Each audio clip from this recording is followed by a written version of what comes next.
welcome to Bearded Meeple. I'm sure most of you have heard the saying, what's hers is hers and what's mine is hers. Some people just like having control. Well, today we're going to take a look at a game that's all about area control, and that's it. It plays 2 to 4 people, ages 14 plus, in 45 minutes. It's designed by Marc-Andre and brought to us by Madagot and Asmodee. It's Barony.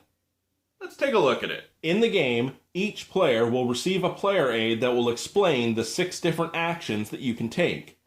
Each player will also receive a number of cities, strongholds, villages, and knights. On the tiles, there are 5 different types of locations.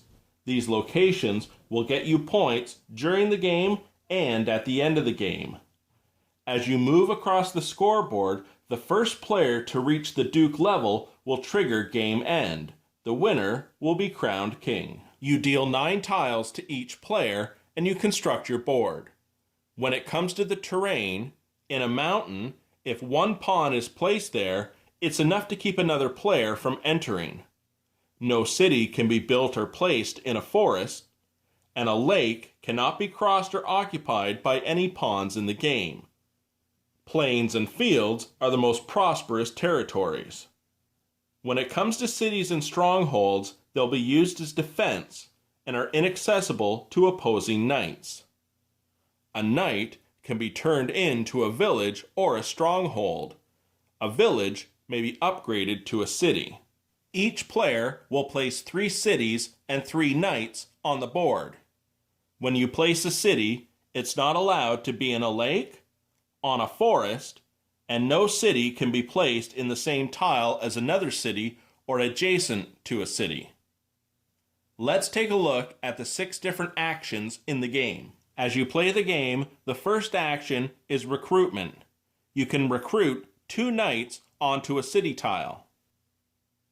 If the city was built adjacent to a lake, you could recruit 3 knights.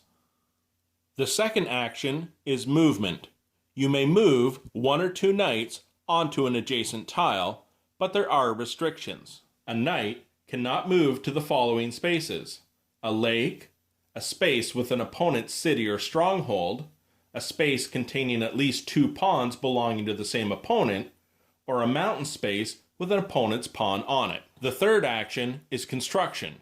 You can replace all or any of your knights on the game board with a village or a stronghold from your reserve. You cannot build if there's already a building on the space regardless of the owner, or if an opponent's knight is present on the space.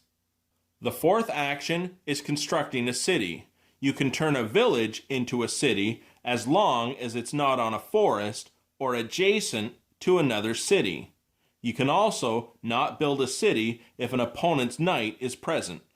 The fifth action is expedition.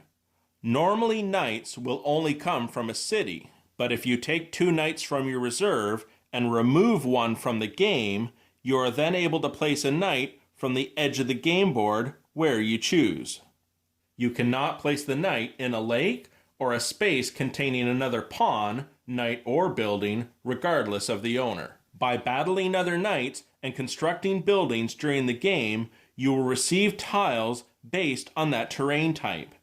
These tiles may be handed in at 15-point intervals without receiving change to move your token further up the scoreboard to the next noble.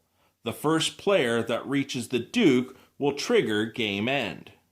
Any unused tokens at game end will then score based on the silver numbers. The player with the highest points will be crowned king and win the game. And that, my friends, is Barony. A couple things I want to say. I like the fact that it's a modular tile game and it's going to be different every time I build it. I really like that aspect in a board game. The player aids, once you get to know the icons, very easy to understand. It's like, hey, you're going to do one of these 6 things, do it, and that's that. The other components, the cities, are really well made. Nice little added touch to the game. I like that too. Now the game itself, while I enjoy a nice area control game, I just felt the game was, It's just do your thing, do this, do this, do this. It just needed something extra to push it over the edge and just make it a, wow, I really like that. But for now, it's just a, yeah, I enjoyed it and I'll pull it out from time to time. I hope you do get a chance to check it out at least, because it might be the game for you. I'll talk to you again soon.